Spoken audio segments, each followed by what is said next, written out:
Assalamualaikum warahmatullahi wabarakatuh. Kami dari kelompok 1 mata kuliah ilmu komunikasi dengan dosen mata kuliah Diki Andika MSI. Saya Farhan Maulana dan teman saya Maya Junaidi akan mempresentasikan dengan judul komunikasi verbal. 1. Pengertian komunikasi verbal. Komunikasi verbal adalah komunikasi yang menggunakan kata-kata atau entah lisan maupun tertulis.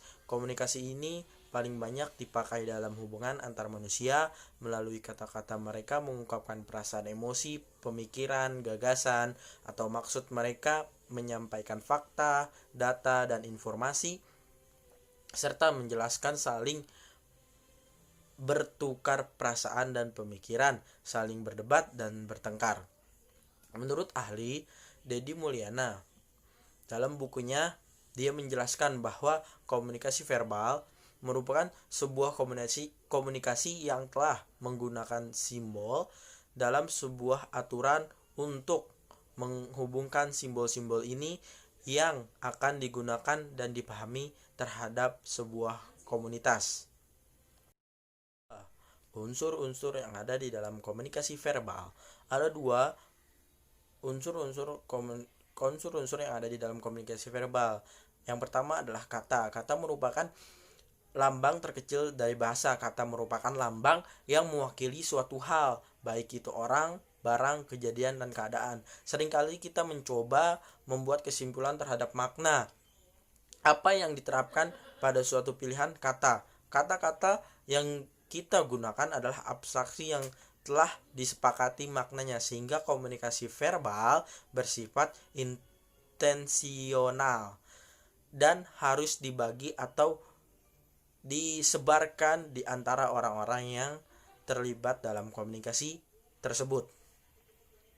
2. Bahasa. Bahasa adalah suatu sistem lambang yang memungkinkan orang berbagi makna. Dalam komunikasi verbal, lambang bahasa yang dipergunakan adalah bahasa lisan, tertulis pada kertas ataupun elektronik.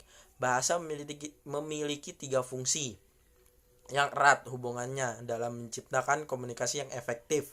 Fungsi itu digunakan untuk mempelajari dunia sekitar, membina hubungan yang baik antara sesama, dan menciptakan ikatan-ikatan dalam kehidupan manusia.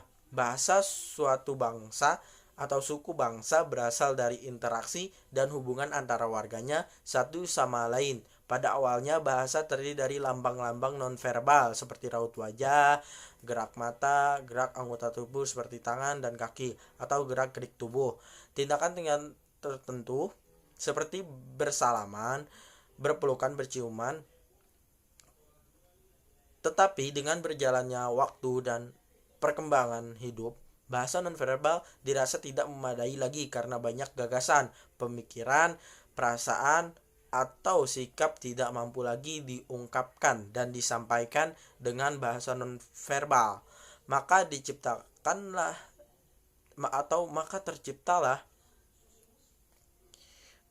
terciptalah bahasa verbal, mula-mula berbentuk lisan, kemudian tertulis, dan akhir-akhir ini berupa elektronik. Bahasa verbal terus-menerus dikembangkan dan disesuaikan agar dapat memenuhi kebutuhan zaman di mana orang hidup. Maka bahasa bersifat dinamis. Unsur-unsur komunikasi verbal ini juga dapat berupa surat menyurat konvensional, surat elektronik, email, chatting, dan sebagainya. Yang selanjutnya yaitu fungsi komunikasi verbal.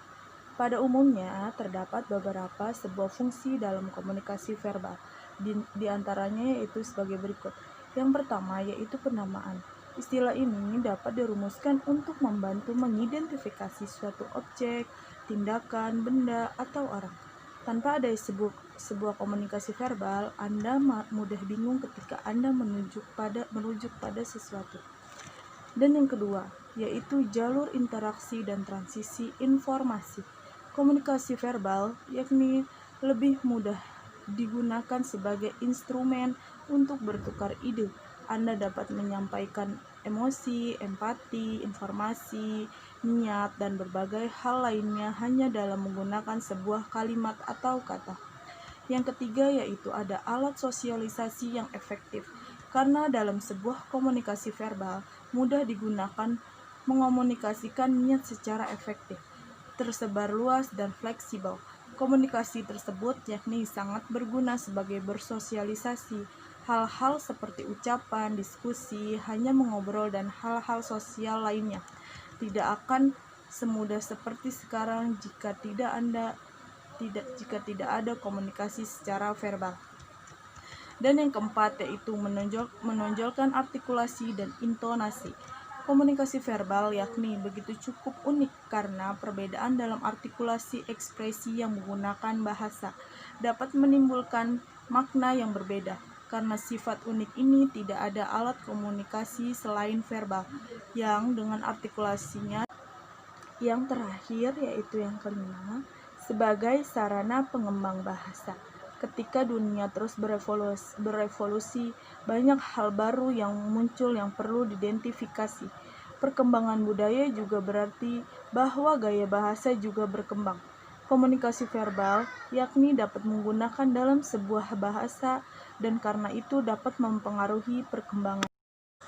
Yang selanjutnya yaitu komunikasi verbal juga memiliki beberapa teori, dan komunikasi verbal yaitu mempunyai 3 teori, yaitu yang pertama, natural approach atau pendekatan natural.